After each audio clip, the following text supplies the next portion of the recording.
Täna on siis meie külaliseks Eesti Pensionäride Liidu veebi TV-s Tallinna Pensionäride juhatuse esimees Aadu Jõgiaas.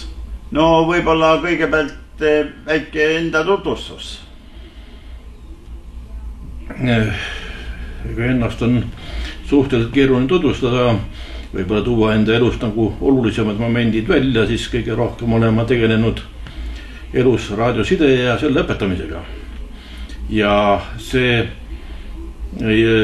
taasiseseisvumise protsessis osutus mulle täiesti uueks väljakutseks, et alustasin Eesti piirivalve tegemist ja olin Eesti piirivalve esimene sideülem. Sellele järgnes Toompea salajase sidekeskuse juhtimine, putsisündmused ja nii see elukene on edasi läinud. Vanaduse päevil võib nii öelda, olen rohkem pühendanud ennast hoopis ühiskondlikule tegevusele. Osalen paljude organisatsioonide tegevuses ja nüüd on järjekordne väljakutse on Tallinna Pensionäride Ühendus, mis on minu jaoks praegu sel hetkel veel üpris keeruline. Ligi 3000 inimest kuulub ühendusse ja sellise suure organisatsiooni juhtimine on küllaltki töömahukas ja ka kindlasti ka huvitav.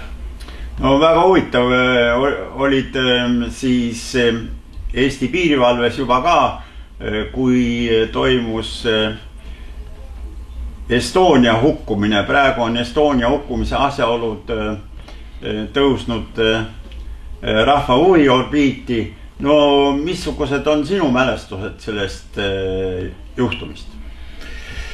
Ma olin siis suhteliselt värskelt piirivalvest ära läinud, nii et ma tol momendil enam ei olnud ametiisik.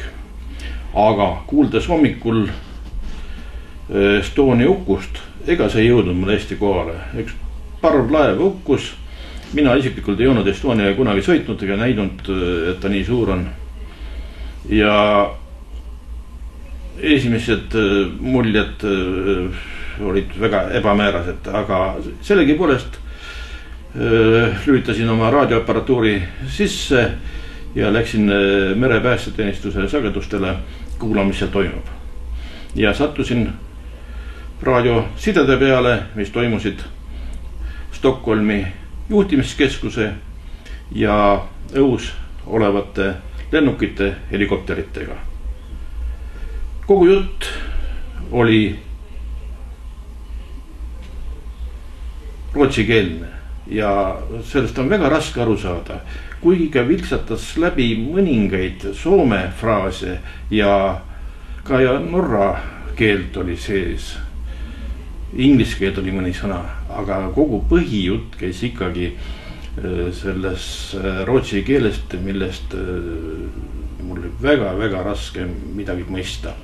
Aga sellegipoolest ma otsisin oma kassett diktafoni ja salvestasin mingisuguse aja seda tegevust seal. Ja hiljem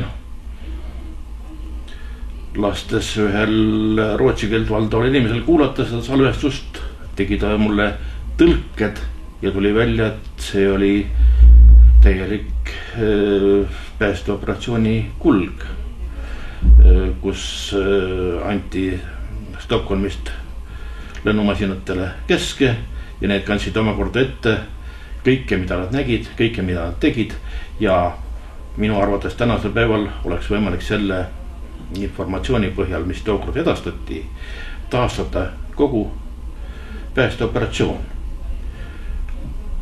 Kindlasti on need lindid olemas. Ma arvan, et Rootsi, tõenäoliselt ka Soome lennu juhtimiskeskustes.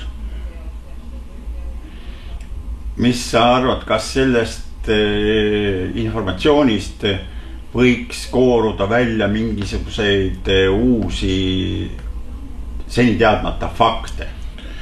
Ma arvan küll, sest need lindid lindistati kindlasti koos aja salvestamisega. Et kõik sündmused, mis olid, mis inimesed ja kes üles tõsteti, kas siis ta oli elus või oli surnud või kuhu ta viidi, kõik need faktid peavad olema salvestatud lintide peal. Ja kindlasti jooksid sealt läbi nimed. Väga palju on räägitud näiteks kapten Pihtist, kes ju tõsteti üles elavana. Elav inimene andis helikopteri parda peal kohe ametnikele oma nime, et ma olen Piht, võib-olla ütles kapten ka. Ja see kanti kindlasti ette kuskile. Aga tema edasest saatusest me ei tea midagi, aga nendest salvestusest oleks võimalik teada saada, kuhu ta viidi ja mis võis ka edasi saada. Väga huvitav informatsioon.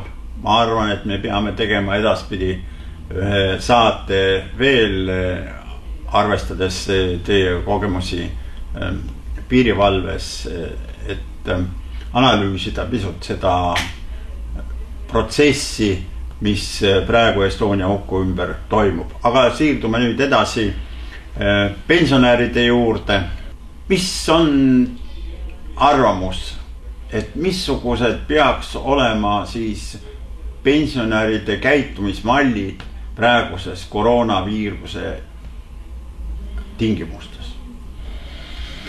Tervishoiuamet on andnud küllaltki täpsed ja minu arust asjalikud selgitused, kuidas inimesed peaksid käituma.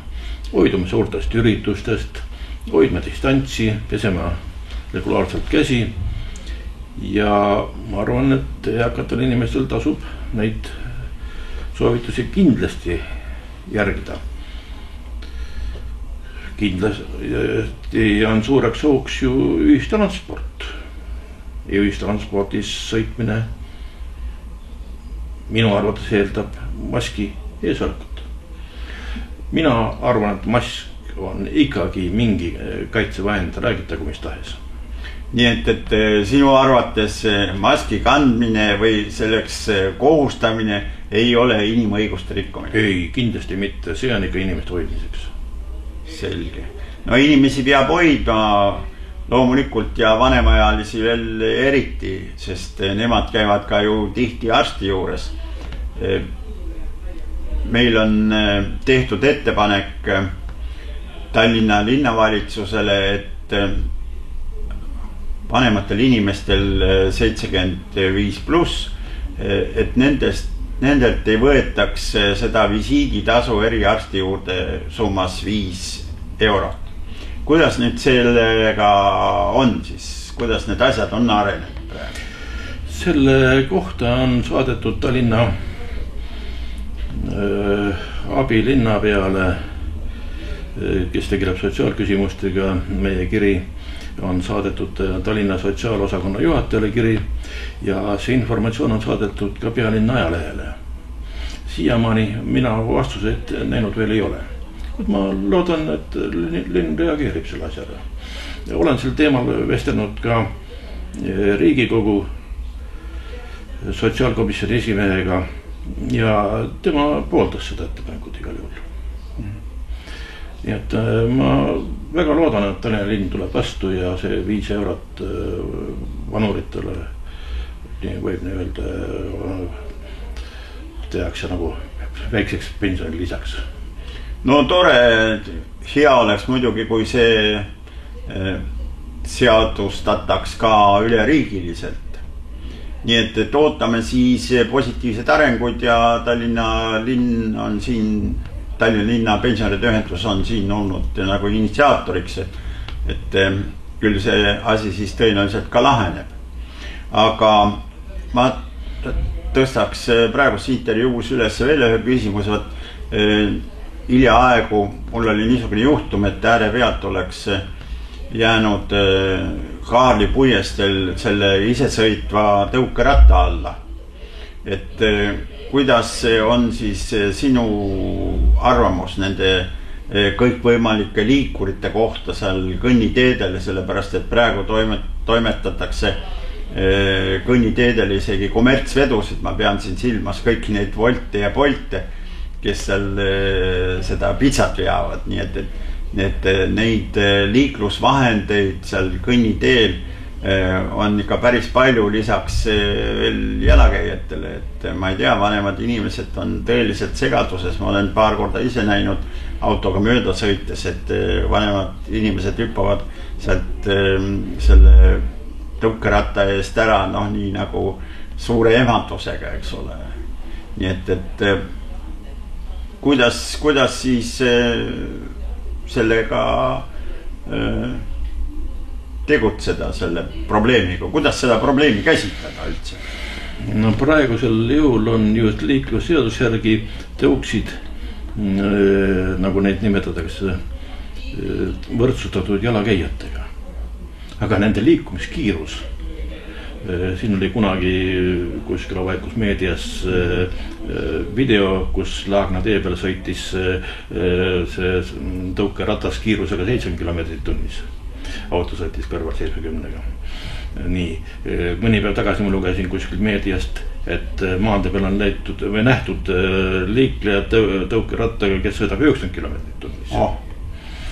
Nii et kui võtta nüüd, et jalakäijate teedel liigub keegi kuskil kiirusega 70 või 90, no see on ju inimeste kuritahtlik ohtu seadmine. Need tuleb leida seadustes mingisugune parandus, mis muudab vähemalt nende liikumiskiiruse teiste jalakäijatega ühesuguseks. Mul endal on autojuhina olnud mitu korda juhus, kus vahetult enne autot sõidab mingi tõukeratas eest läbi. Kui oleks olnud kiirus suurem, tõenäoliselt ma oleks ta alla jäänud. Ja noh, kõik olen muidugi asjaoludes, kes siis süüd oleks olnud, aga see oma tähtsust, üks inimene oleks igal juhul viga saanud, sest alati saab see jalakäija pool kannatada. No seda kindlasti, sest tema on kindlasti nõrgem, aga ma tahaks veel juhtida siin tähelepanu sellele, et viimasel ajal, kui nüüd kool hakkas peale, olema märganud, et emad sõidutavad oma väikseid lapsi, niisugused esimesi kooliminejaid või esimese teise klassi lapsi, täpselt samamoodi selle tõuksi peal, mõlemal puudub kiiver. Nii et ma arvan, et siin on seda distsiplineerimise vajadus on tõsine.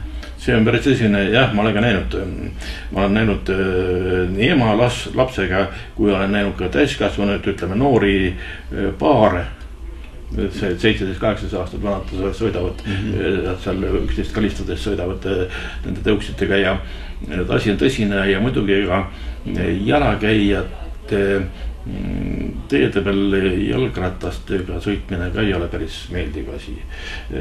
Ma olen kuulnud mitut juhust, kus jalgrattaga sõidetakse inimesele otsa ja samal ajal ka põgenetakse sealt koha pealt ja jalakäija saab jalgratta käest päris kõvasti vigastada. Ja no tundub niimoodi, et ei olegi täpselt määratud kuskil, et mismoodi siis see jalgratas, ütleme seal kergliiklustee peal, et mis poolel ta peaks sõitma. Isegi seda ei ole kuskil. Isegi seda ei ole, liiklusseadus tahab selle poole pealt täiesti ülevaatamist ja nii et kindlasti tuleb viia uued korrektiivid liiklusseadusesse sisse nii tõukerataste suhtes kui jalgrataste kulgemise suhtes. See on möödapääsmatu. Me seame iga päev liiga palju inimeste elusid ohtu. Aga võib-olla peaks me pöörduma ka teatud selgituste saamiseks Maanteeameti poole. Et kuidas nemad on siis ette näinud või kuidas nemad ette näevad tulevikus üldse seda olukorda. Praegu tundub see väga segane olema. Jaa, Tallinna pensionäride ühendus ma usun, et teeb pöördumise Maanteeametile, see ei ole probleem. Et me teeme oma selgituse neile ja palume nende käest vastust, mida on võimalik üldse ette võtta. ja siis vastavalt ka seadust korrigeerida. No selge, ma arvan, et Tallinna Pensionäride Ühendus selle probleemiga tegeleb ka edasi, sellepärast et võib-olla teistes linnades või maakohtades ei ole see niisuguse keerulisusega, nagu nüüd ütleme Tallinna kesklinnas siin on.